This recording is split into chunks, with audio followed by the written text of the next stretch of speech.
হযরতে হুদ আলাইহিস সালামকে যখন সমাজের লোকেরা, রাষ্ট্রের লোকেরা ঘিরে ফেলে দিল, সমাজ শক্তি, রাষ্ট্র শক্তি যখন তাকে ঘিরে ফেলে দিল, ষড়যন্ত্রের পাহাড় তুলে দিল, তারে মেরে ফেলে দিবে, হযরত হুদ দেশ থেকে তার পালায় গেলেন না, ভয় পেলেন না। হযরতে হুদ আলাইহিস সালাম বললেন, কোরআনে কারিমে হযরত হুদের কথা কোট করা হলো, ফাকিদুনি জামিআন সুম্মা লা তুনজিরুন, সম্মিলিতভাবে ষড়যন্ত্র করো আমার বিরুদ্ধে, সবাই মিলে ষড়যন্ত্র করো, সুম্মা লা তুনজিরুন, আর আমাকে এতটুকু অবকাশ তোমরা দিও না। ইন্নী তাওয়াক্কালতু আলাল্লাহি রাব্বি ওয়া রাব্বিকুম, আমি ভরসা করেছি সেই আল্লাহর উপরে যার কুদরতি হাতের ভেতরে, যিনি আমাদের রব তোমাদেরও রব, আর যার কুদরতি হাতের ভিতরে তামাম পৃথিবীর জানগুলি যার হাতে, সে আল্লাহর উপরে ভরসা করেছি। ষড়যন্ত্র যদ্দূর আছে করতে থাকো, আমি ষড়যন্ত্র পরোয়া করি না। সুবহানাল্লাহ পড়েন। এটাই হলো মুমিনের কোয়ালিটি। শুধু ঈমান, লা ইলাহা ইল্লাল্লাহু মুহাম্মাদুর রাসূলুল্লাহ, গরুর গোশত খাই, আর রবিউল মাস আসলে পরে ইয়া নবী সালাম আলাইকা, ইয়া রাসূল সালাম আলাইকা, তারপরে গরম গরম জিলাপি আর রসগোল্লা খাইলাম খুব বেশি করিয়া, এর নাম মুমিন নয়। মুমিন হচ্ছে তার চলায় ফেরায়, ওঠায় বসায় সাহসিকতার এক আন্দাজ তৈরি হবে সে। আমার ভাইয়েরা, বিপদে অবিচলতা আমাদেরকে পয়গম্বরেরা শিক্ষা দান করেছেন। আমরা দেখতে পেয়েছি বিশ্বনবী জনাবে মুহাম্মদুর রাসূলুল্লাহ সাল্লাল্লাহু আলাইহি ওয়াসাল্লাম হিজরতের রাত, কাফেররা চতুর্দিকে দাঁড়ানো, হযরত জিবরাইল এসে বলেন, ইয়া রাসূলুল্লাহ, হে কাফেররা চতুর্দিকে ঘিরে দাঁড়িয়েছে, গভীর রাত, এখন হাতে তাদের তরবারি, সকাল হলে পরেই তারা আপনাকে মেরে ফেলে দিবে, তাড়াতাড়ি ওঠেন, মদিনার দিকে চলে যান। ইব্রাহিম আলাইহিস সালামকে আগুনে ফেলানো হচ্ছে, ফেরেশতা বলছে, ইব্রাহিম তোমারে আগুনে ফেলায় দাও, হতেছে আমার কাছে সাহায্য চাও, আমার কাছে ক্ষমতা আছে, আগুনগুলো উঠাইয়া নমরুদের বংশ জ্বালায় দেব। হযরত ইব্রাহিম ফেরেশতার কাছে সাহায্য চাইছিলেন নাকি? তিনি বললেন, ফেরেশতা তোমার কাছে সাহায্য কেন চাইব? আমি তো এমন কোন অন্ধ আল্লাহর ইবাদত করি না যেই অন্ধ স্রষ্টা তার গোলামের দুঃখ দুর্দশা না দেখেন, আমি তোমার কাছে সাহায্য চাইব না। হযরত ইব্রাহিম আলাইহিস সালাম পাশ করলেন। কি বলেন, পাশ করছেন না? ঈমানের পরীক্ষায় পাশ। আগুনের মধ্যে হযরত ইব্রাহিমকে যখন ফেলানো হচ্ছে, রব্বুল আলামিন আগুনের প্রতি নোটিশ করে দিলেন, ইয়া নারু কুনি বারদাও ওয়া সালামান আলা ইব্রাহিম, আগুন আমার ইব্রাহিমের জন্য শান্তিদায়ক, ঠান্ডা হয়ে যা। এখন কি আর আগুনের বাপের ক্ষমতা আছে ইব্রাহিমরে পোড়ানো? আর ক্ষমতা নাই। আমার বন্ধুগণ, ইব্রাহিম আগুনের ভিতরে আরামে বসা আছেন, আর ওদিকে নমরুদ বসে বসে দেখতেছে দূর থেকে। ইব্রাহিম তো জ্বলে না, গায়ের মধ্যে আগুন জ্বলে গেল। ডাক দিয়া কয়, আগুন তোর হলো কি? কেন জ্বালাইতে পারিস না আমার দুশ্মন রে? হলোটা কি তোর? তোর কি জ্বালানো শক্তি বন্ধ হয়ে গেল নাকি? আগুনের ভিতর থেকে জবাব এলো, নমরুদ রে, আমার ভিতরে জ্বালানো শক্তি আছে কি নাই যদি প্রমাণ করতে চাও, টেস্ট করতে চাও, তুই নিজে আয়, তোরে শুদ্ধ তামাম দুনিয়া জ্বালাই দিতে পারি, ইব্রাহিমের এক গাছা পশমও জ্বালাইতে পারি না। তার কারণ হচ্ছে আমি হচ্ছি মাখলুক, আল্লাহ হচ্ছেন খালিক। আল্লাহ আমাকে বলেছেন না জ্বালাতে, তুমি 1000 বার বললেও আমি ইব্রাহিমকে জ্বালাইতে পারবো না। কোরআনে কারিমে ঘটনা বলে মুমিনদেরকে সাহস দেওয়া হচ্ছে, মুমিনেরা দ্বীনের কাজ করতে গিয়ে বিপদ আবাজ আসবে, ইমানের দাবি হলো বিপদ আসবে, আর বিপদ আসলে ঘাবড়ায় যেও না, মুসিবতে পড়ে চিন্তায় পেরেশানে হয়রান হয়ে যেও না। বিশ্বকবি আল্লামা ইকবাল কি সুন্দর করে বলেছেন, আজ ভি হোক জু ইব্রাহিম কা ইমা पैदा आग कर सकती है एक अंदाज गुलिस्तान पैदा। ইব্রাহিমের ঈমান যদি আজিও কোথাও হয় বিদ্যমান, করতে পারেন অগ্নিকুণ্ডে খুবসুরত এক গুলিস্তান। আজও যদি আগুনের ভিতরে কোন নমরুদ কোন ইব্রাহিমকে যদি ফেলে দেয়, আল্লাহ রাব্বুল আলামিন আজও আগুনকে ফুলের বাগান বানায়া দিবেন। সুবহানাল্লাহ। ভয় পাওয়ার কারণ নাই, চিন্তা করার কোনো কারণ নাই। আমার বন্ধুগণ, একবার রাসূল পাক সাল্লাল্লাহু আলাইহি সাল্লামের কাছে একজন মুশরিক এসেছেন, তার কাছে একটা ভাঙ্গা মূর্তি। হুজুর জিজ্ঞেস করলেন, তোমার মূর্তিটা ভাঙা কেন? লোকটি বলল যে এটি হচ্ছে আমার খোদা, একে আমি সব সময় সাথে রাখি, না জানি কোন সময় কোন বিপদে পড়ি, এই জন্য সাথে রাখি বিপদ থেকে বাঁচার জন্য। পথিমধ্যে আমার প্রকৃতির ডাক এলো, পেশাব পায়খানায় যাওয়ার প্রয়োজন হলো, তো মনে করলাম এমন জায়গায় এই খোদা নিয়ে যাওয়া উচিত না। খোদাকে রাস্তার উপরে রেখে তারপরে গেলাম কাম সারতে। কাম সেরে এসে দেখি যে এইটার মাথা থেকে শুরু করে পা পর্যন্ত ভিজা। মনে করলাম খোদার শরীর ভিজা, না জানি নিশ্চয়ই কোনো পবিত্র বরকতপূর্ণ পানি হবে। তো এই বরকতপূর্ণ পানি আমি নিজে একটু টেস্ট করলাম, জিব্বা দিয়া চাটলাম, খাইলাম, দেখলাম যে কেমন কেমন গন্ধ আসে, আর কি একটা টক টক জাতীয় বিশ্রী রকমের। তো মনে করলাম পবিত্র পানি এরকমের গন্ধ হবে কেন? এদিক ওদিক তাকালাম, তাকিয়ে দেখি দূরে একটা কুকুর দাঁড়ানো, তার নিচের থেকে পানি টপকাচ্ছে। তখন ভাবলাম যে আসলে কোন বরকতের পানি এটা। আমি তখন রাগ করে এইটা ঠ্যাং ধরে আছাড় মারলাম যে তুই কি খোদা না তুই একটা হুদা? তুই তো নিজেরই ঠেকাতে পারিস না বিপদ থেকে, তো আমারে ঠেকাবি কি করে? হাদিস শরীফ এসছে, রাসূল পাক সাল্লাল্লাহু আলাইহি সাল্লাম তখন হেসে দিয়েছিলেন। সে হাসিতে হুজুরের দন্ত মোবারক বিকশিত হয়েছিল, শরীর মোবারক কেঁপে উঠেছিল। হুজুর জিজ্ঞেস করলেন, আমার কাছে কি মতলবে এসেছো? লোকটি বলছে, হুজুর আমার কাছে আজকে এইসব জিনিসের ব্যর্থতা অসারতা ধরা পড়েছে, আমি তৌহিদের আশ্রয় নিতে এসেছি। আল্লাহর নবী বললেন, পড়ো লা ইলাহা ইল্লাল্লাহু মুহাম্মাদুর রাসূলুল্লাহ। মুমিন ব্যক্তি আত্মমর্যাদার সৃষ্টি হয় তার কলিজার মধ্যে, আত্মসম্ভ্রম, আত্মসম্মান।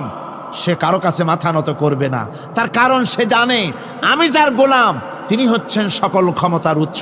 সকল ক্ষমতার উৎস কে? চিল্লায় বলতে হবে, সকল ক্ষমতার উৎস কে? কিন্তু আমার দেশের পার্লামেন্ট, আমার দেশের সংসদ, এই সংসদে নেতা নেত্রীরা সেখানে বসে বলেন সকল ক্ষমতার উৎস, সকল শক্তির উৎস জনগণ। বলেন এরকম, সকল ক্ষমতার উৎস জনগণ। এই ধরনের কথা বলা শিরক, বিশ্বাস করাও শিরক। জনগণের ক্ষমতা কোথায়? জনগণ শুধু ভোটের ক্ষমতা রাখে, ক্ষমতা দেওয়ার মালিক আর ক্ষমতা ছিনায় নেওয়ার মালিক জোরে বলেন কে?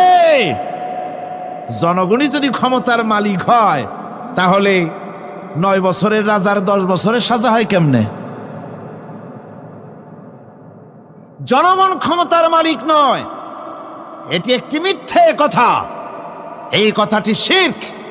কোন মুসলমানের কথা বিশ্বাস করা উচিত নয়। কথা বুঝতে পেরেছেন? কোন মুসলমানের বিশ্বাস করা উচিত নয়। আল্লাহ পাক পরিষ্কার বলেছেন, আন্নাল কুওয়াতা লিল্লাহি জামিআ, সমস্ত ক্ষমতার উৎস কেবলমাত্র আল্লাহ সুবহানাহু ওয়া তাআলা।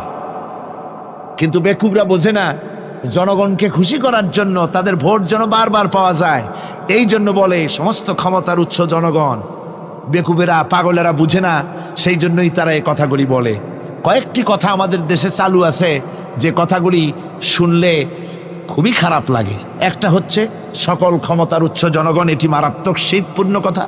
আরেকটি কথা, যখন রেডিও টিভিতে বলা হয় যে কুতুবদিয়া, হাতিয়া সন্দ্বীপ, কক্সবাজার উপকূলীয় এলাকায় থেকে 280 মাইল স্পিডে বাতাস প্রবাহিত হবে, 30 ফিট উঁচু হয়ে জলোচ্ছ্বাস হবে, গ্রেট ডেঞ্জার সিগন্যাল নাম্বার 10 দেখাবার জন্য বলা হলো। সাথে সাথে তারপরেই রেডিও টিভি থেকে, সরকারি যন্ত্র থেকে সরকারের লোকেরা বলতে থাকেন এই বিরাট তুফান, জলোচ্ছ্বাস এবং ঘূর্ণিঝড়ের মোকাবেলা করার জন্য সেনাবাহিনী প্রস্তুত করে রাখা হয়েছে। কি বেকুফি! 30 ফুট জলোচ্ছ্বাস হবে, সেনাবাহিনী করবে কি? বন্দুক নিয়ে দাঁড়ায় থাকবে? মোকাবেলা করবা? প্রচন্ড বাতাসের মোকাবেলা করবা তুমি সলিমুদ্দি? হ্যাঁ, বরং বলা যেতে পারে ঘূর্ণিঝড় এবং জলোচ্ছ্বাসের পরে যে দুর্যোগ সৃষ্টি হবে তড়িৎ গতিতে, আমরা সেই দুর্যোগকে মানুষকে ঠেকাবার জন্য আমরা প্রাণ চেষ্টা চালাবো, আমাদের সব মেশিনারি সেজন্য প্রস্তুত আছে, এটা বলা যেতে পারে। কিন্তু ঝড়ের মোকাবেলা করব, মারাত্মক কথা, মারাত্মক কথা। আবার আরেকটি কথা খুবই মারাত্মক, এগুলো পত্র পত্রিকায় দেখি, অমুক দলের অমুক নেতা হসপিটালে মৃত্যুর সঙ্গে পাঞ্জা লড়তেছে। আজীব তামাশা। মৃত্যু কি তোমার মাইকেল টাইসন? মৃত্যু কি তোমার মোহাম্মদ আলী ক্লে যে পাঞ্জা লড়বা? মৃত্যুর সাথে পাঞ্জা লড়তে পারে এমন ক্ষমতা পৃথিবীর কেউ আছে? সুতরাং এগুলো জাহালাতের কথা, মূর্খতার কথা।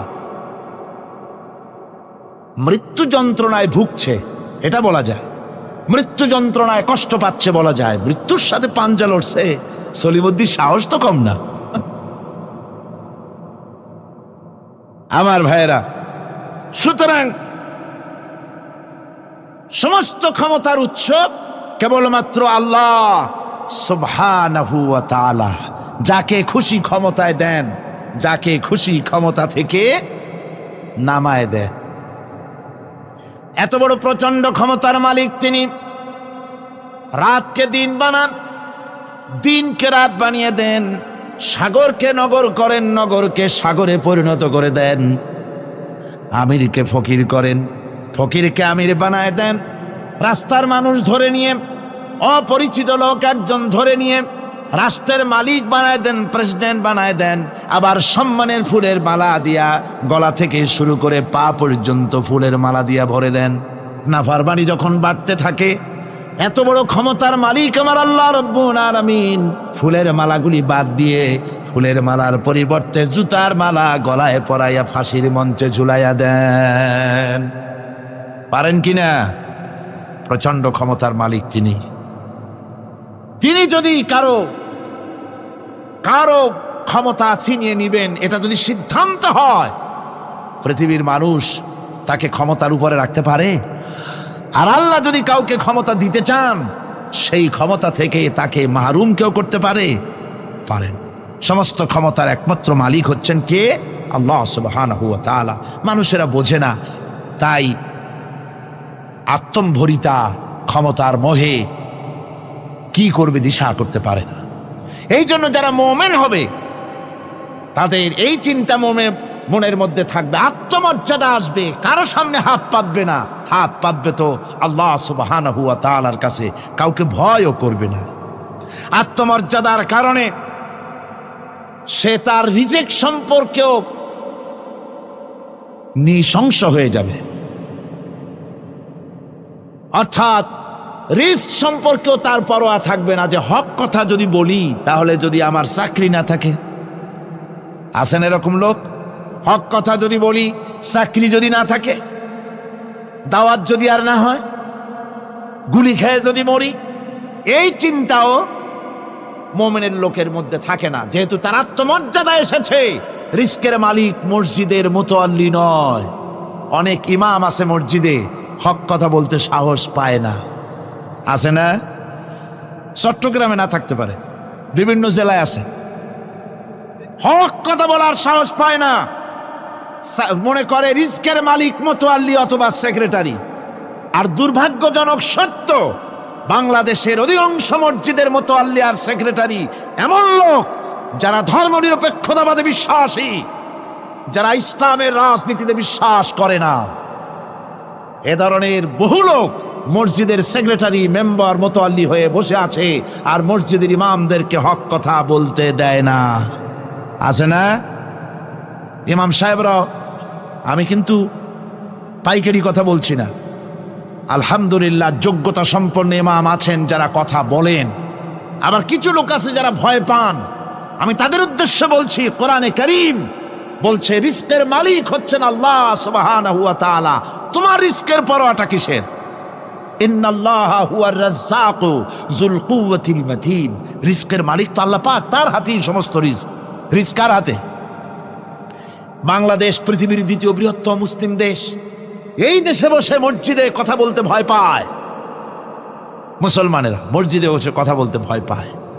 কিন্তু ভারতের দিকে তাকান, ভারতের দিল্লির জুমা মসজিদের ইমাম আব্দুল্লাহ বুখারী, লোকটার জন্য দোয়া এসেই যায় দিল থেকে। যখন কলকাতার হাইকোর্টে কোরআনে কারীমকে ব্যান করে দেওয়ার জন্য মামলা দায়ের করা হলো, দিল্লির জুমা মসজিদের ইমাম বক্তৃতা করলেন। সেই বক্তৃতার ক্যাসেট আমার কাছে পৌঁছানো হয়েছিল। আমি বক্তৃতা যখন শুনছিলাম আমার মনে হচ্ছিল যেন তার মুখ থেকে আগুন বর্ষণ হচ্ছে। তিনি বলতেছিলেন যে এই ভারতকে আমরা সাজায়েছি, এ ভারতকে আমরা পাতা পল্লব দিয়ে, শাখা প্রশাখা দিয়ে, ফুল দিয়ে, ফল দিয়ে গোটা ভারত 850 বছর বসে আমরা সাজিয়েছি। এ ভারতের কুতুব মিনার আমার, এ ভারতের তাজমহল, শীষমহল, এ ভারতের দেওয়ানি আম, দেওয়ানি খাস, এ ভারতের যা কিছু দেখার, যা কিছু সৌন্দর্য সব মুসলমানেরা করেছে। সেই মুসলমানদের কলিজা, সেই মুসলমানদের রূহ, গোটা পৃথিবীর মুসলমানদের মগজ, পৃথিবীর শ্রেষ্ঠ নেয়ামত আল্লাহ রাব্বুল আলামিনের আখেরি কালাম কোরআনের বিরুদ্ধে কেস হয়েছে।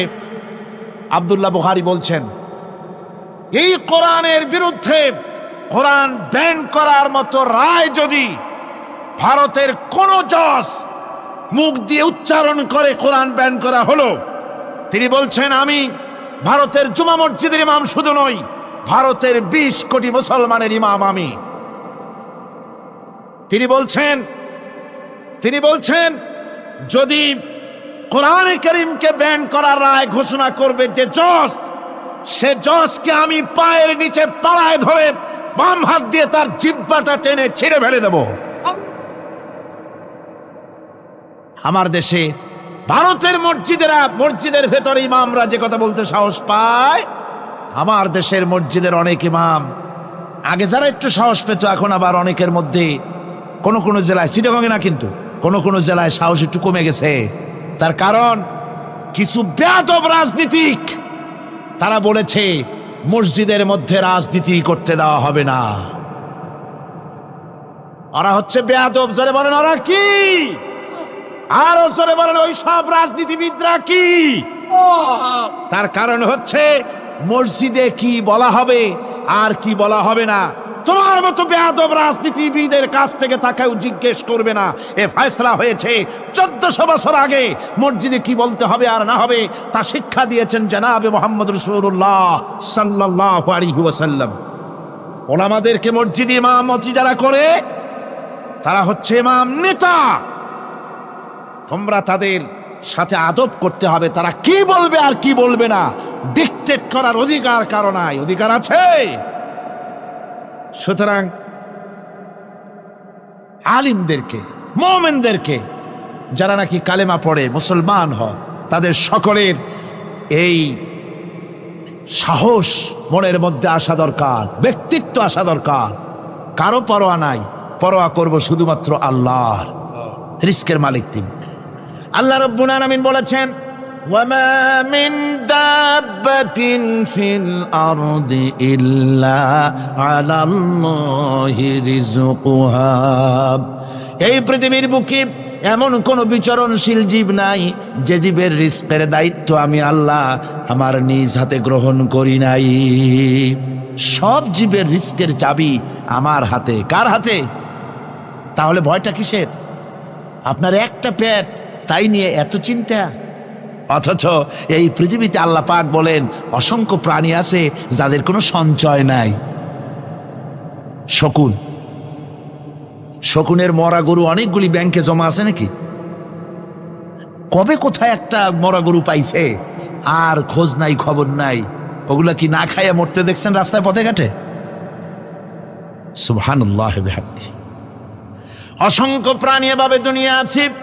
আল্লাহ রাব্বুল আলামিন বলেন যাদের কোনো সঞ্চয় নাই, যারা কোনো সঞ্চয় করে না, এ ধরনের সাপগুলি, শিয়ালগুলি, বাঘগুলি, পাখিগুলি, জলচর প্রাণী, স্থলচর প্রাণী, আর অন্তরিক্ষে মহাশূন্যে উড়ে বেড়ায় যে সব প্রাণী, এ ধরনের শত সহস্র কোটি কোটি প্রাণী, তারা সকাল বেলায় খালি পেট নিয়ে বেরিয়ে যায়। খালি পেট নিয়ে সকাল বেলায় বেরিয়ে গেল, আবার সন্ধ্যায় যখন বাসায় ফেরে সমস্ত প্রাণীগুলির পেট আল্লাহ রব্বুল আলামিন ভরে দেন। সুবহানাল্লাহ। একটা প্রাণীও খালি পেটে বাড়ি ফেরে না। সুবহানাল্লাহ, সুবহানাল্লাহ। অথচ তাদের কিন্তু জন্ম নিয়ন্ত্রণের ব্যবস্থাও নাই।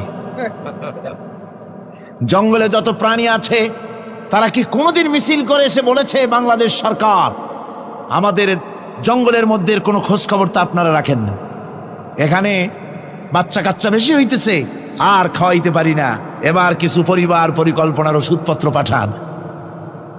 কোনোদিন বলেছে? বলে নাই, বলবেও না। কে খাওয়ায়? আল্লাহ পাক খাওয়া, আল্লাহ পাক খাওয়া। সুতরাং আল্লাহ রাব্বুল আলামিন রিজকের মালিক, একথা বিশ্বাস করতে হবে। সেই বিশ্বাসের অর্থ এই নয় যে আপনি চুপ করে বসে থাকবেন আর ফেরেশতারা রান্না করে আপনারে রূপচাঁদা মাছ খাওয়াই দিয়ে যাবে, এরকম না।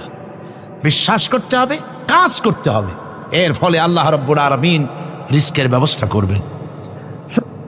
ঈমান আনার পর প্রথম যে কোয়ালিটিটা হবে সেই কোয়ালিটি হচ্ছে পার্সোনালিটি, আত্মসম্ভ্রম, আত্মমর্যাদা। দুনিয়ায় কারো সামনে মাথা সে নত করবে না, মাথা নত করবে কেবলমাত্র আল্লাহর কাছে। সে বিশ্বাস করবে খাইরিহি ওয়া শাররিহি মিনাল্লাহি তাআলা, ভালো মন্দ সব কার কাছ থেকে হয়? আল্লাহর কাছ থেকে হয়। সে কিছুতেই বিশ্বাস করবে না যে কোনো মাজারের কাছে গেলে, কবরের কাছে গেলে আমার তকদির পাল্টে যাবে, কোনো মোমেন তা বিশ্বাস করবে না। কথা বুঝতে পেরেছেন? ভালো করার মন্দ করার সবটা মালিক আল্লাহ সুবহানাহু ওয়া তাআলা। এরপরে 2 নম্বরের যে কোয়ালিটি সৃষ্টি হবে মুমিনের মধ্যে ঈমান আনার পর, সে গুণটা হচ্ছে সে বিনয়ী হবে। বিনয়, বিনম্রতা তার এক বৈশিষ্ট্য হবে। বিনয় এবং বিনম্রতার বৈশিষ্ট্য হবে। তার কারণ হচ্ছে ঈমান আনার পরে সে জানতে পেরেছে আল্লাহ রাব্বুল আলামিনের কর্তৃত্ব থেকে বেরিয়ে আসার ক্ষমতা কারো নাই। অহংকার করে যাব কোথায়? আস্ফালন করে যাব কোথায়? আল্লাহর রাজত্বের বাইরে, আল্লাহর ক্ষমতার বাইরে যাওয়ার ক্ষমতা তো কারোই নাই। সুতরাং অহংকার তার মধ্যে জায়গা পাবে না।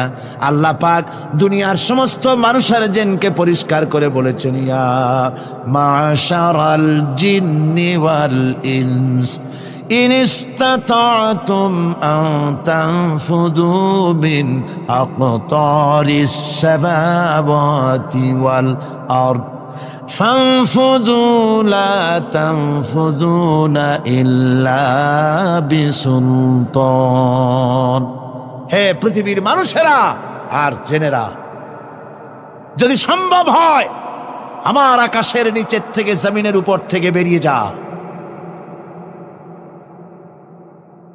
লা তানফু, বেরিয়ে যেতে পারবে না।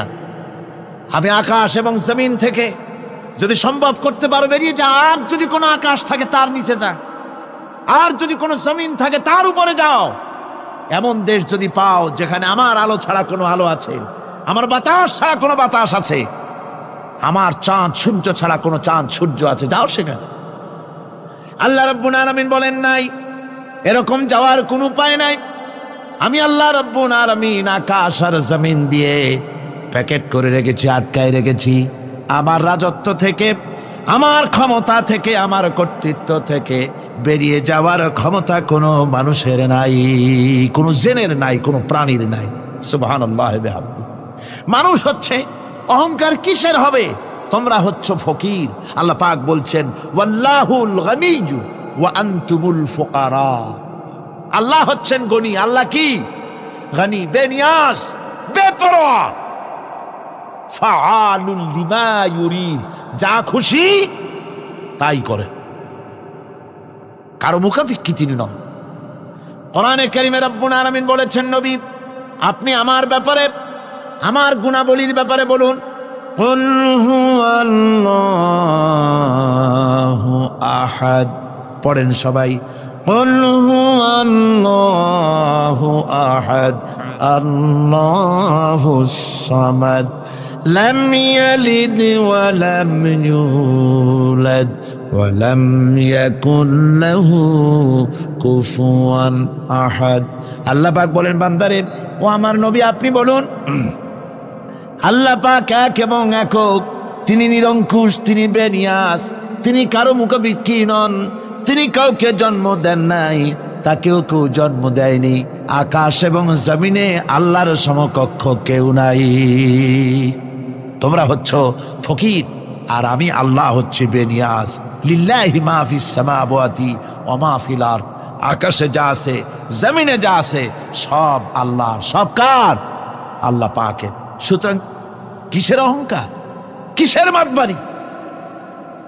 মানুষ পেছনের কথা ভুলে যায়, মোটেই চিন্তা করে না। একটু আগে যারা ক্ষমতায় ছিল আজকে তারা ক্ষমতা হারা। আজকে যারা ক্ষমতায় এলো তারা আবার ক্ষমতা মসনদে বসে দুনিয়ার সব বিপদ আপদ ভুলে যায়। কি করে আরো বেশি লুটপাট করা যায়, আরো বেশি মানুষকে শোষণ করা যায়, মানুষ এই চিন্তাই করে। অহংকারে, ক্ষমতার দর্পে ফেটে পড়ে, চিন্তা করে না পেছনের কথা। আল্লাহ রাব্বুল আলামিন বলেন,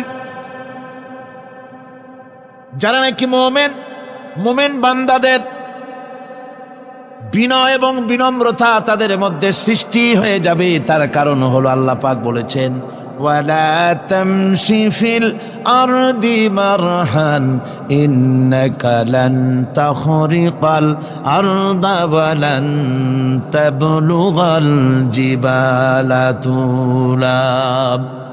ওয়ালা তামশি ফিল আরদি মারহান, আমার জমিনের উপরে অহংকার করে পা ফেলো না। তুমি কি পারবে অহংকার করে আমার জমিনটাকে ফাটাই দিতে? কি বলেন, পারা যাবে? অহংকার করে জমিনের উপরে লাথি মারেন জোরে, জমিন ফাটবে? ফাটবে না, আপনার পা ছিঁড়ে যাবে। আপনি কি পারবেন অহংকার করে পাহাড়ের উচ্চতা লাফ দিয়ে ছাড়াই যেতে পারবেন? তাও পারবেন না।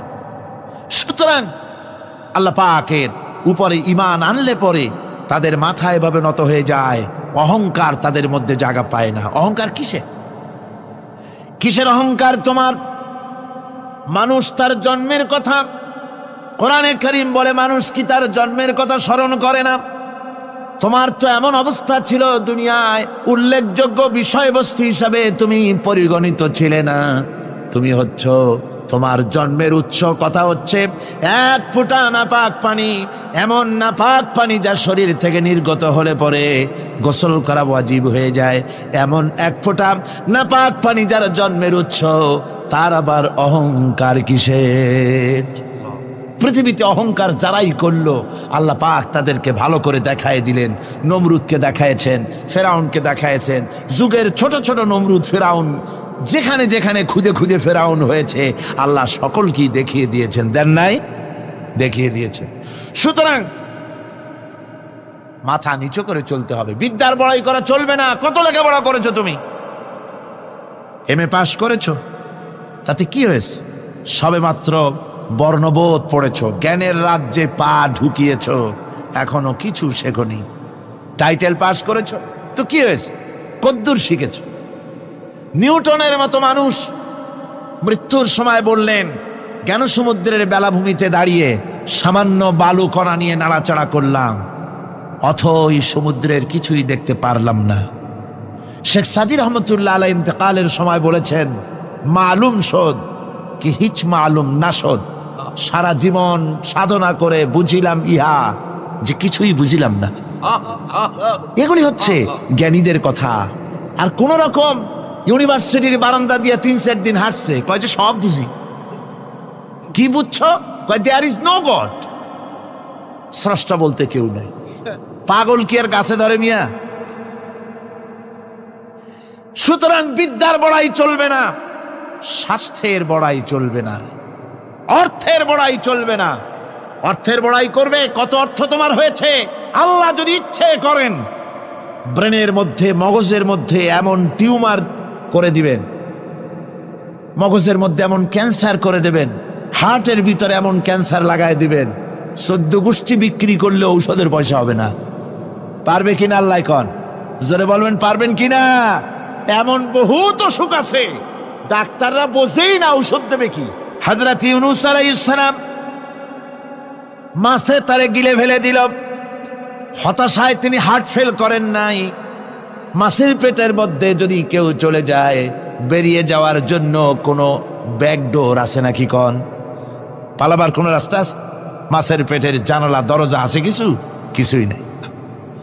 তিনি হতাশ হলেন না, মাছের পেটের ভেতরে বসে হযরত ইউনূস আলাইহিস সালাম বুক ভরা আশা নিয়ে আল্লাহর দরবারে তিনি ঘোষণা করলেন, লা ইলাহা ইল্লা আনতা সুবহানাকা ইন্নী কুনতু মিনাজ জালিমিন। পড়েন না সবাই, লা ইলাহা ইল্লা আনতা সুবহানাকা ইন্নী কুনতু মিনাজ জালিমিন।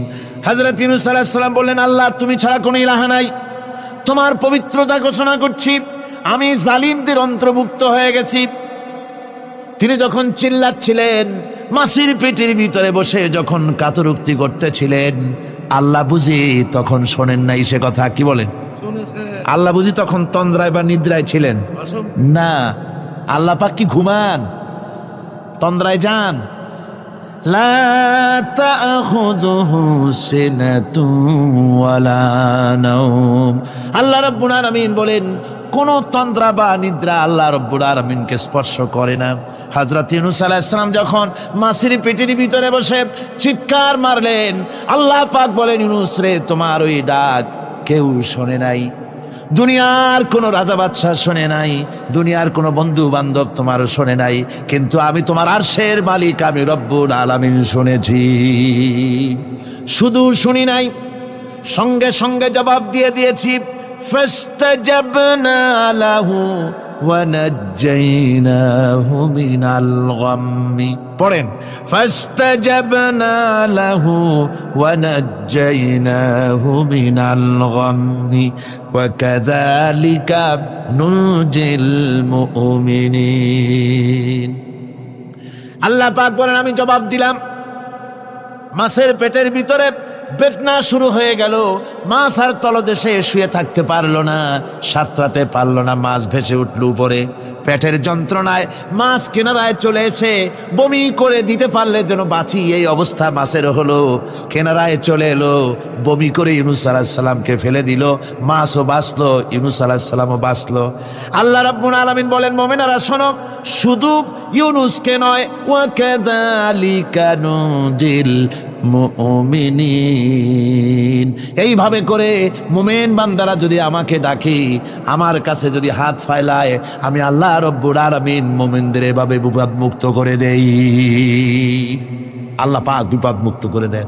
ওমান ইয়াত্তাকিল্লাহা ইয়াজআল লাহু মাখরাজা। আল্লাহকে যে ভয় করে, আল্লাহ তার জন্য রাস্তা খুলে দেন। জোরে কোন সুবহানাল্লাহ। দেখেন, ইউসুফ আলাইহিস সালাম, জুলাইখা তাকে আটকায় ফেলেছে ঘরের মধ্যে, তালা দেওয়া, খিল দেওয়া, সিটকানি মারা, পালাবার পথ নাই, চতুর্দিকে উলঙ্গ নগ্ন চিত্র। আর এই সুন্দরী যুবতী নারী জুলাইখা তার প্রেম নিবেদন করেছে হযরত ইউসুফের কাছে। যৌবনে ভরা টকবগে যৌবনের যুবক হযরত ইউসুফ আলাইহিস সালাম, সৌন্দর্যের পিরামিড, বাঁচার কোনো পথ নাই জুলাইখার কুপ্রবৃত্তি চরিতার্থ করে দেওয়া ছাড়া। কিন্তু হযরতে ইউসুফ আলাইহিস সালাম আল্লাহ রাব্বুল আলামিনকে ডাকলেন, হতাশায় ভেঙে পড়লেন না, আল্লাহকে ভয় করলেন, আল্লাহকে ডাকলেন। আল্লাহকে ডেকে, আল্লাহকে ভয় করে তালাবদ্ধ দরজার দিকে যখন দৌড় মারলেন, রব্বুল আলামিন আপন কুদরতে দরজার তালাগুলি খুলে দিলেন। ভাইরা আমার, এভাবে করে মুমিনেরা কখনো হতাশ হয় না। ফাইন্না মাআল উসরি ইউসরা, ইন্না মাআল উসরি ইউসরা। মনে রাখতে হবে, দুঃখ কষ্টের সাথে থাকে সুযোগ সুবিধা, আর প্রত্যেক অসচ্ছলতার সাথে থাকে উদার সচ্ছলতা। এর কোনো বিপরীত কখনই হয় না। আল্লাহ রাব্বুল আলামিন এইভাবে করে মুমিনদেরকে বলেছেন যেন তারা হতাশায় ভেঙে না পড়ে।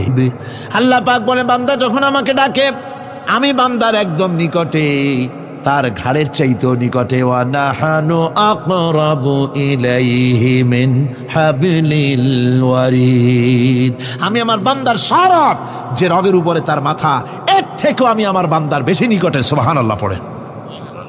আমি তোমার কাছে, আমার কাছে মাপ চাও, যত বড় গুনাহ হোক। ওয়া ক্বালা রাব্বুকুম উদউনি আস্তাজিব লাকুম, তোমার প্রভু তোমাকে ডেকে বলেছে আমাকে ডাকো, আমি মাফ করে দেব। সুবহানাল্লাহ বিহামদিহি, কত বড় কথা। আমাকে ডাকো, নিরাশ হয়েও না, হতাশ হয়েও না। আল্লাহর গজব বেশি না রহমত বেশি? আল্লাহর রহমত বেশি। হাদিসে কুদসির ভিতরে এসেছে, আল্লাহ পাক বলেছেন, কোন বান্দা যদি আমার দিকে এক বিগত অগ্রসর হয়, আমার রহমত তার দিকে এক হাত এগিয়ে যায়। কোন বান্দা যদি আমার দিকে হেঁটে আসে, আমার রহমত তার দিকে দৌড়ে যায়। বান্দা যখন আল্লাহর দরবারে দুহাত উঁচু করে চোখের পানি ফেলে দেয়, মুসলিম শরীফের হাদিসের ভিতরে এসেছে, গভীর রাত্রে, রাতের তৃতীয় অংশে আল্লাহ রাব্বুল আলামিন প্রথম আকাশে আসেন আর ডেকে বলেন, পৃথিবীতে আছো নাকি কেউ গুনাহ করে জীবন বরবাদ করে দিয়েছো, আমার কাছে মাপ চাও।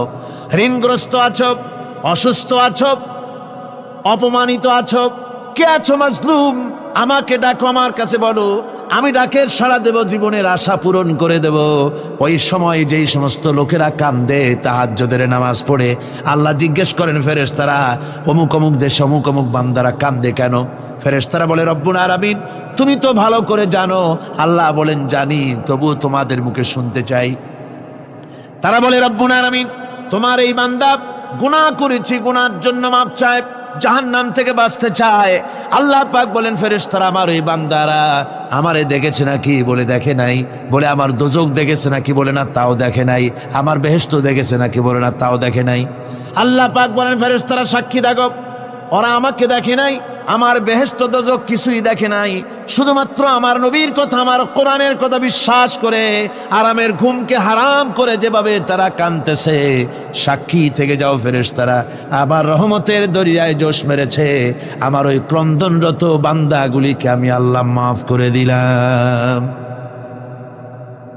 সুতরাং মোমেন বান্দা যারা, আল্লাহর মোমেন বান্দা যারা, এই ইমানের কোয়ালিটি, এটাও হতাশায় নিরাশায় ভেঙে পড়বে না। গুনাহ তো মানুষই করে, গুনাহ হয়ে গেছে, মাপ চাও। তোমার গুনাহ কদ্দূর? তোমার গুনাহ যদি হয় পাহাড় সমান, আল্লাহর রহমত আকাশ সমান। জাহান্নামের কঠিন শাস্তি থেকে বাঁচতে হলে আল্লাহর প্রতি ঈমান আনতে হবে। আর ঈমান আনলে যে কোয়ালিটিগুলি হওয়া উচিত, সেগুলি আমি আপনাদের সামনে আলোচনা করছি।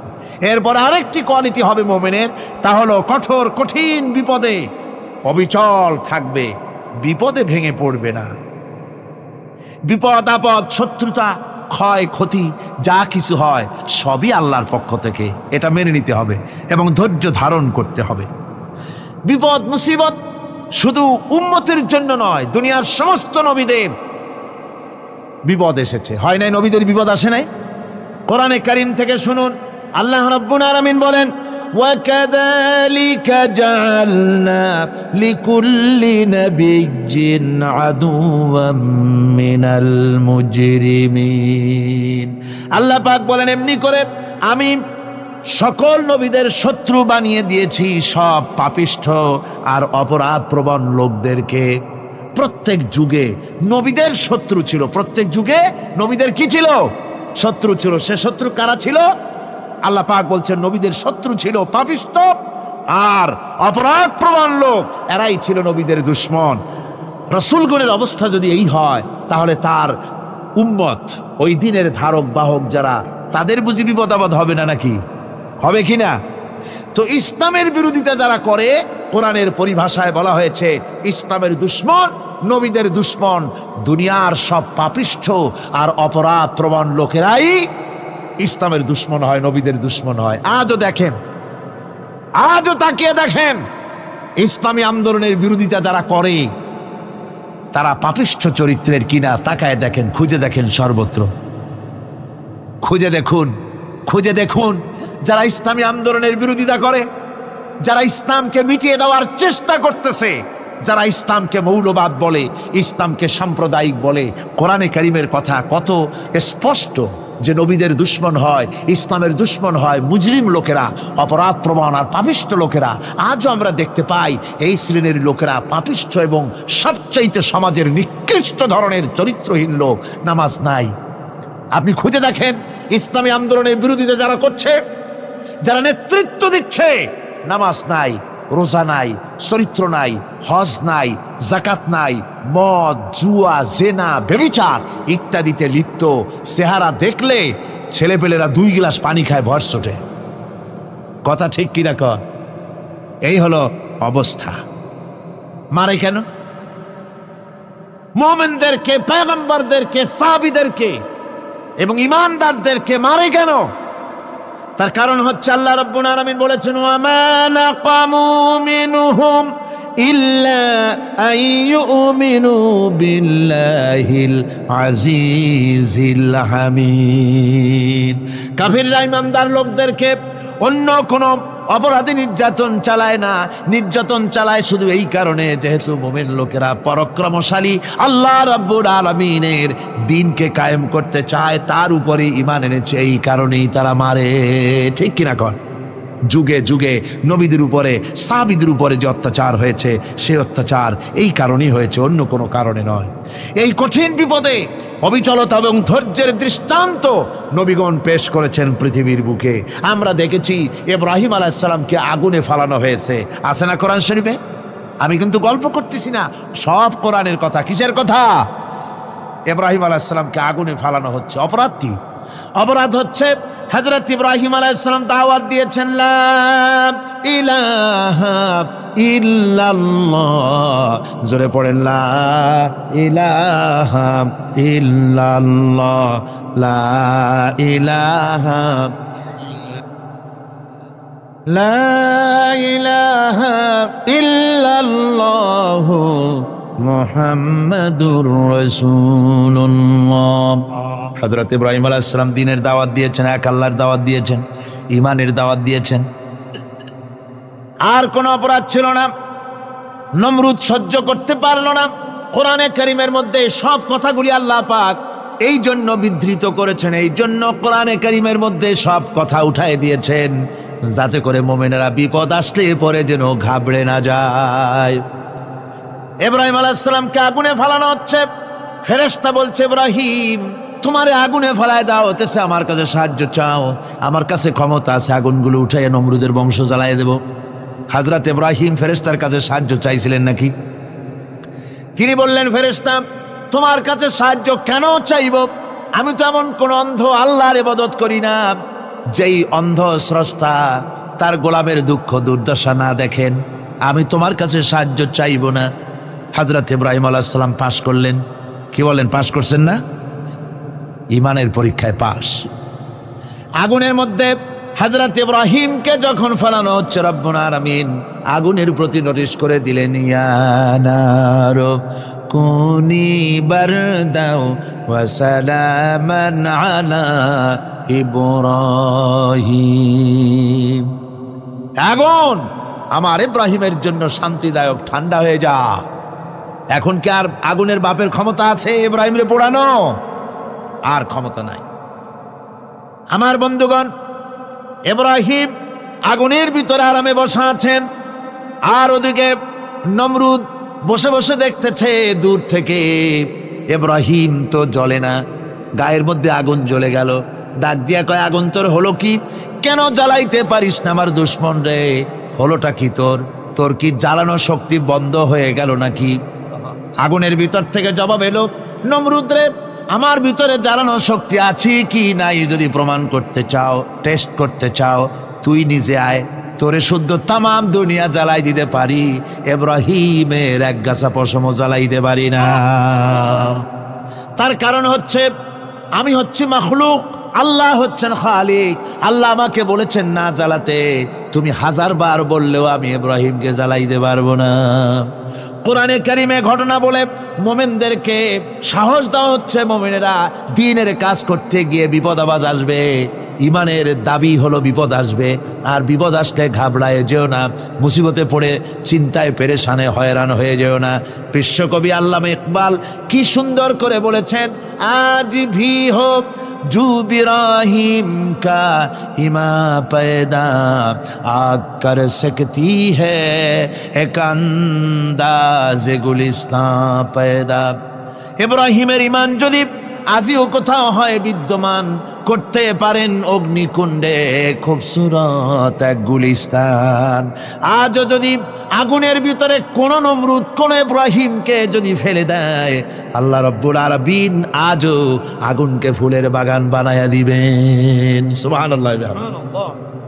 ভয় পাওয়ার কারণ নাই, চিন্তা করার কোনো কারণ নাই।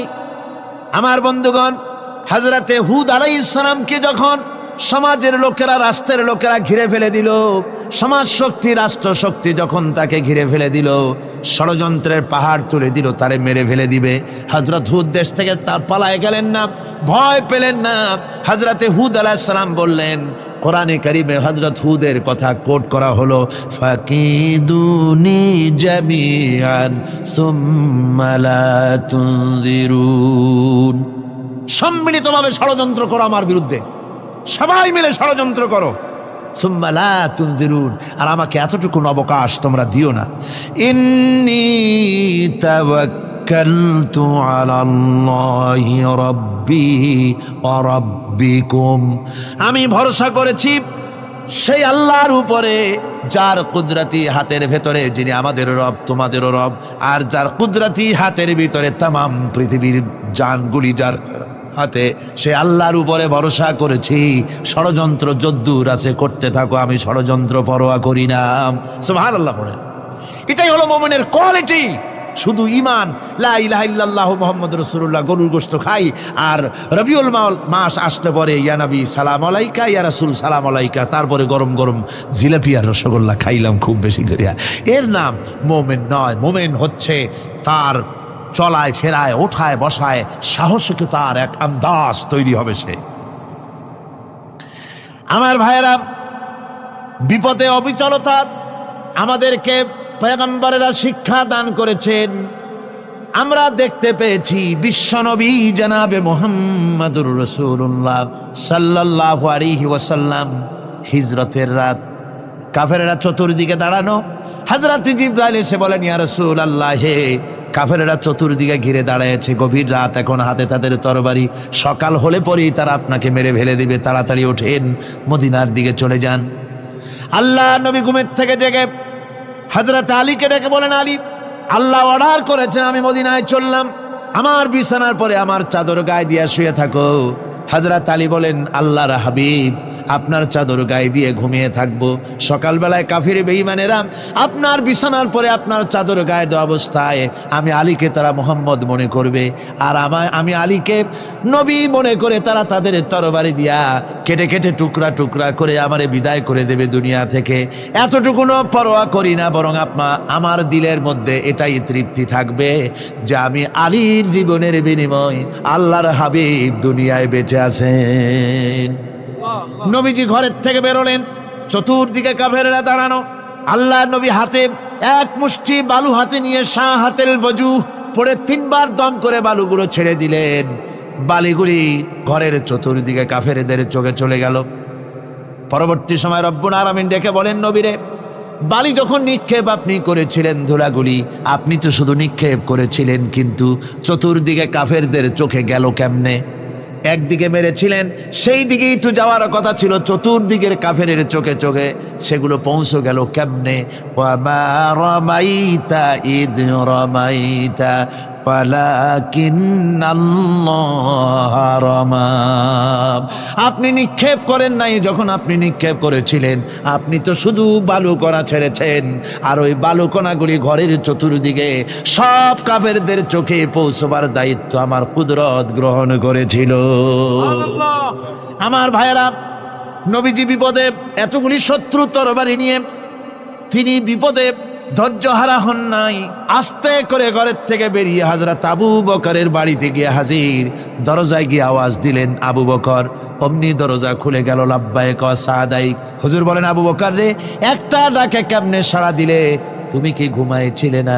হযরত আবু বকর বলেন, হুজুর, আপনি বলেছেন আমাকে নিয়ে হিজরত করবেন, আমি মনে মনে চিন্তা করেছি না জানি কত রাত্রে নবীজি আসেন, উঠতে যদি আমার দেরি হয়ে যায়, নবীজি যদি দরজার কাছে দাঁড়ায় দাঁড়ায় আমারে ডাকাডাকি করে আর আমি যদি ঘুমায় থাকি, তাহলে আল্লাহর নবীর সঙ্গে বেয়াদবি হয়ে যাবে।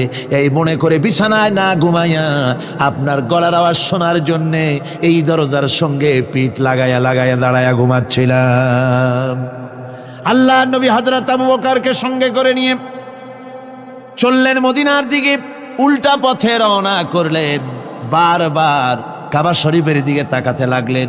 বুখারী শরীফে এসেছে, নবীজি বারবার কাবার দিকে তাকিয়ে বলতেছেন, রে কাবা, বড় আশা ছিল তোর কাছে থাকবো, তোর খেদমত করব, কিন্তু তোর নিষ্ঠুর সন্তানেরা তোর কাছে আমারে থাকতে দিল না রে।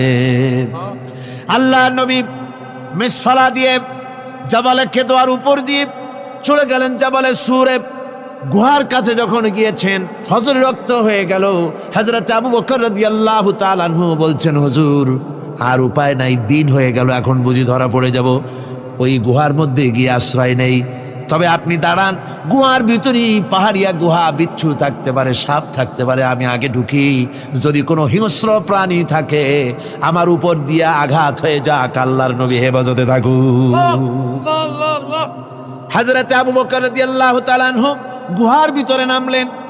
নেমে গুহা সাফ করে হুজুরকে ডাকলেন। হুজুর তাশরীফ ফরমালেন গুহার মধ্যে। হুজুর বলেন, আবু বকর, হেঁটে হেঁটে কষ্ট হয়ে গেছে, তুমি বসো, তোমার উরুর উপরে মাথা রেখে আমি একটু ঘুমায়ে যাই। আল্লাহর হাবিব ঘুমায় গেলেন। হযরত আবু বকর লক্ষ্য করে দেখেন চতুর্দিকে অনেকগুলি গর্ত দেখা যায়। এই গর্ত থেকে সাপ আসতে পারে, বিচ্ছু আসতে পারে মনে করে নিজের গায়ের চাদর ছিঁড়ে ছিঁড়ে গর্তগুলি বন্ধ করা শুরু করে দিলেন। কয়েকটা গর্ত বন্ধ করার মতো চাদর আর নাই, পাও দিয়ে চেপে ধরলেন। এক পাহাড়িয়া বিষধর সাপ বেরোবার জন্য চেষ্টা করে বেরোবার পথ খুঁজে না পেয়ে হযরত আবু বকরের পায়ের উপরে দংশন করেছে। বিষের যন্ত্রণায় হযরত আবু বকরের চোখ থেকে পানি দরদর করে পড়ছে। রাসূলুল্লাহর ঘুম ভেঙে গেল।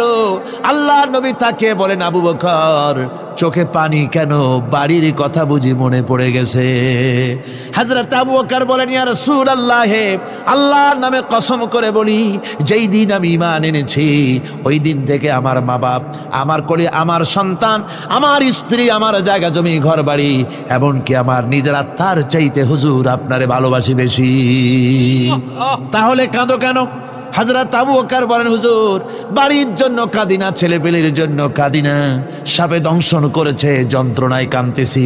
আল্লাহর নবী সঙ্গে সঙ্গে মুখ থেকে থুতু বার করে যন্ত্রণার জায়গায় লাগাই দিলেন। সঙ্গে সঙ্গে যন্ত্রণা বন্ধ হয়ে গেল।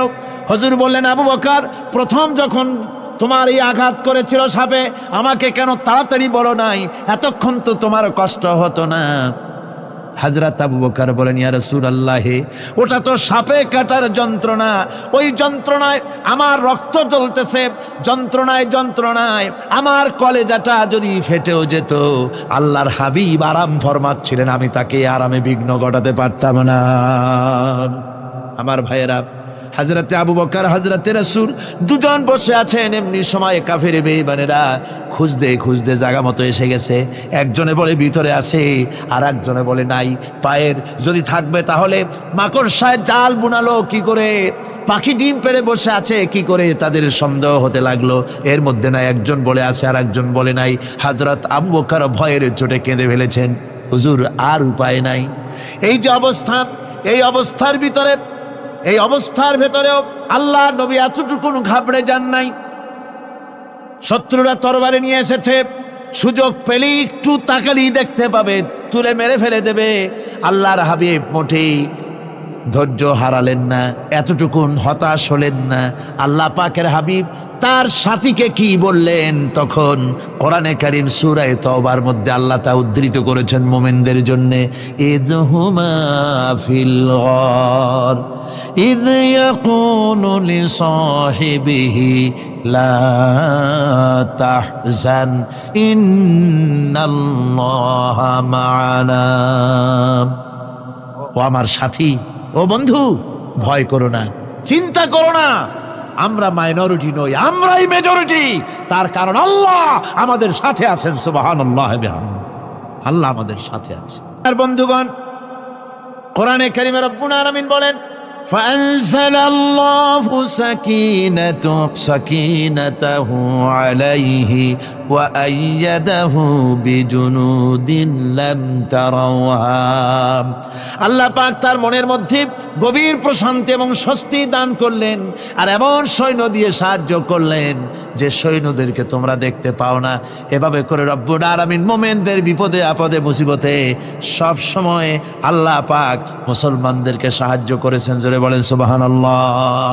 মুমিনদের সাহায্যকারী আল্লাহ।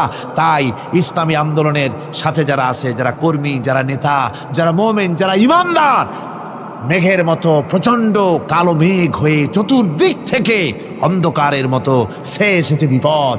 কোনো বিপদ না, আল্লাহ পাক সাহায্যকারী। কে সাহায্যকারী? জোরে বলেন সাহায্যকারী কে? আল্লাহ সুবহানাহু ওয়া তাআলা, তিনি সাহায্যকারী, ভয় নাই। আল্লাহ পাকের উপর ঈমান আনলে পরে কলিজার ভিতরে দুর্জয় সাহসের সৃষ্টি হয়ে যায়, কোনো ভয় অন্তঃকরণে তার থাকে না।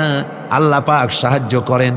আর আল্লাহর উপরে ঈমান আনলে পরে রব্বুল আলামিন বলেছেন, ইয়া আইয়ুহাল্লাযীনা আমানু হাল আদুল্লুকুম আলা তিজারাতিন তুনজিকুম মিন আযাবিন আলীম। এমন একটা ব্যবসার কথা কি বলবো না যে ব্যবসায় তোমাদেরকে জাহান্নামের আযাব থেকে বাঁচায় দেবে। তার প্রথম কাজই হলো আল্লাহর প্রতি ঈমান আনা। ঈমান আনলে পরে এই সমস্ত গুণ তৈরি হয়ে যায়। আর ঈমানে সবচাইতে উপকৃত হয় সমাজের লোকেরা, রাষ্ট্রের লোকেরা, পরিবারের লোকেরা, দেশের মানুষ উপকৃত হয় মুমিনদের দিয়ে ঈমানের কারণে। তার কারণ হলো একজন মুমিন, একজন ব্যক্তি যখন ঈমানদার হয়, মুমিন হয়ে যায়, আল্লাহর প্রতি যখন প্রগাঢ় বিশ্বাস তার এসে যায়, তখন সেই ব্যক্তি নৈতিকতার মান তার বেড়ে যায়। জোরে বলেন সুবহানাল্লাহ। নৈতিক চরিত্রের উপরে সে প্রতিষ্ঠিত হয়, সে মিথ্যা বলতে সাহস পায় না। মুমিন ব্যক্তি মিথ্যা বলতে সাহস পায় না। কেন পায় না? মিথ্যা বলতে সাহস পায় না, ঠকাতে সাহস পায় না, ওজনে কম দিতে সাহস পায় না, শয়তানি বদমাশি করতে সাহস পায় না। তার কারণ হলো আল্লাহ পাক বলে দিয়েছেন, মুমিন কোরআনের ভিতরে পড়েছে, ইয ইয়াতালাক্কাল মুতালাক্কিয়ানি আনিল ইয়ামিনি ওয়া আনিশ শিমালি কাঈদ। দুজন নিয়ন্ত্রণকারী ফেরেশতা তোমার ডানে এবং বামে বসে বসে তোমাকে নিয়ন্ত্রণ করছে। কোথায় যাও, কি করো, এই ফেরেশতারা বসে বসে সব দেখতেছে। মা ইয়ালফিযু মিন কাওলিন ইল্লা লাদাইহি রাকীবুন আতীদ। মানুষ এমন কোনো কথা বলে না যা ফেরেশতারা রেকর্ড না করে, সব রেকর্ড হয়ে যায়। তাই মুমিন ব্যক্তি দায়িত্বহীন কথা বলতে পারে না। মুমিন ব্যক্তির চরিত্র ভালো হয়ে যায়। সে যে কথা বলে বুঝে শুনে কথা বলে, সে যে ওয়াদা করে বুঝে শুনে ওয়াদা করে। যেহেতু সবকিছুর জবাব কিয়ামতে দিতে হবে। কোথায় দিতে হবে? কোথায় দিতে হবে? কিয়ামতে আল্লাহর দরবারে জবাব দিতে হবে। মহান আল্লাহ রাব্বুল আলামিন বলেছেন, ওয়ালাকাদ খালাকনাল ইনসানা ওয়া না'লামু মা তুওয়াসবিসু বিহি নাফসু। মানুষ সৃষ্টি করেছি আমি, তার অন্তঃকরণের ভিতরে ওয়াসওয়াসা কি হয় আমি জানি। এই জন্য মুমিনেরা মনের ভিতরে কোনো খারাপ কল্পনাও করতে পারে না। খারাপ কল্পনা করলেও তার হিসাব দেওয়া লাগবে আল্লাহর কাছে। কার কাছে? ওয়াইন তুবদু মিন আনফুসিকুম আও তুখফুহু ইউহাসিবুকুম বিহিল্লাহ।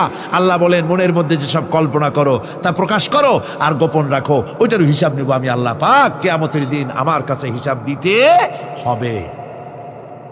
বন্ধুগণ, এই জন্য মুমিন যারা, মুমিনদের চরিত্র প্রতিষ্ঠিত হয়, মুমিনদের ধারণা থাকে যেখানেই যাই না কেন, যেখানেই বসি না কেন, সেখানেই আল্লাহ, আল্লাহ ছাড়া কোনো জায়গা নাই। আছে নাকি? আছে। আল্লাহ পাক বলেন, মা ইয়াকুনু মিন নাজওয়া সালাসাতিন ইল্লা হুয়া রাবিউহুম।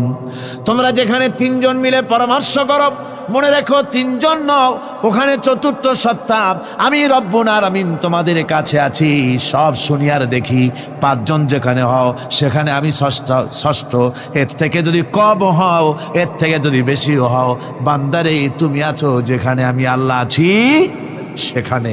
উপায় নাই, সব জায়গায় আমি দেখতে পাচ্ছি। শুধু তাই নয়, রাত্রিবেলায় মানুষেরা গোপনে পরামর্শ করে, করে না? করে কিনা? রাতে রাতে পরামর্শ করে, এক জায়গায় বসে, হলের মধ্যে, পাহাড়ের মধ্যে, কোনো জায়গায় বসে পরামর্শ করে। কি পরামর্শ? ইসলামী আন্দোলনের লোকদের মারবে, কোথায় তাদের ধরবে, কোথায় তাদের অত্যাচার করবে, এই সমস্ত পরামর্শ করে। আল্লাহ পাক বলছেন, শুনুন, আল্লাহ রাব্বুল আলামিন বলেন, ওয়া হুয়া মাআহুম ইয ইউবাইয়িতুনা মা লা ইয়ারদা মিনাল কাউল ওয়া কানা আল্লাহু বিমা তা'য়ামালুনা মুহীতা। আল্লাহ পাক বলেন, তিনি তো ঠিক সেই সময়ও তোমাদের কাছে থাকেন যখন তোমরা নিজেদের ঘরের মধ্যে বসে, কোনো এক জায়গায় বসে আল্লাহর মর্জির খেলাফ পরামর্শ করো, আল্লাহ তখনও তোমাদের কাছে থাকেন। আল্লাহর এহাতা থেকে, আল্লাহর কর্তৃত্ব থেকে বেরিয়ে যাওয়ার কোনো উপায় নাই। সুতরাং গোপনে বলেন, প্রকাশ্যে বলেন, যেভাবেই যা কিছু করা হোক না কেন, আল্লাহর কাছে আমাদের সমস্ত অপরাধগুলি ধরা হয়ে যায়। আর এটাই হচ্ছে ইমানের সীমা পরিসীমা। তিলকা হুদুদাল্লাহি ফালা তা'তাদুহা, তিলকা হুদুদুল্লাহ, এটাই হচ্ছে আল্লাহর সীমানা। ইমানের এই সীমারেখা বজায় রেখে, ইমানের উপরে মজবুত করে কোনো ব্যক্তি, পরিবার, সমাজ, রাষ্ট্র যদি তৈরি হয়, তাহলে সেই সমাজই শান্তি আসে, সেই সমাজই আরাম আসে, সেই রাষ্ট্র শান্তিপূর্ণ হয়, সেখানে দিন কায়েম হয়, মানুষ সুখ সমৃদ্ধি খুঁজে পায়। সুতরাং আমরা আজকে আলোচনা করলাম ইমানের কোয়ালিটি। কি আলোচনা করলাম? ইমানের কোয়ালিটি। এই কোয়ালিটি দিয়ে যেন আল্লাহ আমাদেরকে ভরপুর করে দেন। জোরে বলেন আমিন। আরো জোরে বলেন আমিন।